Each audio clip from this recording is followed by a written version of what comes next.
আলহামদুলিল্লাহ, আজকে গেছিলাম একটা মাহফিলে গাজীপুরের কোনাবাড়িতে, আমার বাসার সামনেই। ওইখানে আজকে রফিকুল ইসলাম মাদানি আসছিল। পরে চোখের সামনে পড়লো মিষ্টি পান। সেখানে থেকে পরে চিন্তা করলাম যে এখানে দেখি আগুন পানও আছে। অতঃপর একটি আগুন পান খাওয়ার জন্য সেখানে গেলাম। আমি যাওয়ার আগে এখানে একটা বাবু গেছিল, ও একটি পান খেলো। পরে দেখা দেখি আমার খাওয়ার আর একটু সাহস হলো। ভাবছিলাম যে যদি কোনো সমস্যা হয়, মুখে আগুন টাগুন লাগে, ভয় হয়। পরে ভাইয়া বলল যে না, কোনো সমস্যা নাই ভাই, আপনি খান।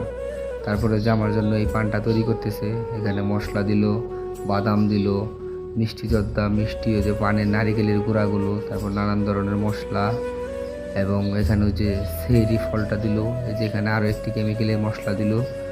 তারপরে এই যে এখন আগুনটা ধরাচ্ছে, এই যে পানে আগুন ধরে গেল। এখন কি সুন্দর দেখা যাইতেছে। এখন ভাই আমাকে বললো হা করো, ওই তো আমি হা করলাম।